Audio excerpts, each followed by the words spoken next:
தருமபுரி சேலத்துக்கு வந்து டூர் போகணும்னு விரும்புகிறாராம். அந்த டூரில் எப்படி ராமதாஸ் நடந்துக்கணும் அப்படின்றதுக்கான கட்டளைகளை அன்புமணி வந்து கொடுக்குறாரு.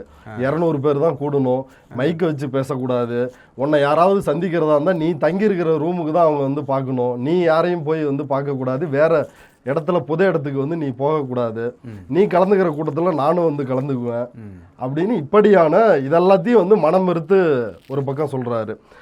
இது போக மருமகள் அவங்க எந்த அளவுக்கு இந்த குடும்பத்தில் செல்வாக்காக இருக்கிறார் அப்படின்றதையும் அவர் வந்து சொல்றாரு. 8 நாளில் ஜி.கே. மணியை மாற்றி விட்டு என்னோட கணவருக்கு பட்டாபிஷேகம் பண்ணணும், அவரை தலைவராக்கணும். மகாபலிபுரத்தில் வந்து மீட் பண்ணி ரூமுக்கே போயிட்டாங்க. ஆமா, மன உளைச்சல் தாங்காம இவர் ஓடி ஒளிஞ்சிருக்கிறாரு. ஒரு 10 நாள் தனியா இருக்கலாம் அப்படின்னு சொல்லிட்டு அங்கேயும் கண்டுபிடிச்சு போயிட்டாங்க. ஆமா, அங்கேயும் கண்டுபிடிச்சு போய் இந்த அம்மா சௌமியா வந்து இறங்கி இருக்கிறாங்க. இறங்கி 8 நாள் சொல்லிருக்கிறாங்க. அப்புறம் இவர் ஜி.கே. மணிக்கிட்ட கேட்டு அவர் வந்து ஜாதகத்தில் டைம் சரியில்லைங்கய்யா, எனக்கு இன்னும் ஒரு 1.5 மாதம் ஆகட்டும் அப்படின்னு அவர் சொல்லி அதற்கு பிறகுதான் வந்து தலைவராக போட்டிருக்கிறாங்க. இப்போ ராமதாஸ் வந்து சொல்கிறாரு, எல்லாமே வந்து நான் செய்த தவறு தான்.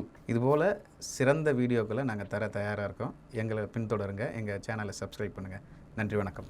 நன்றிண்ணா.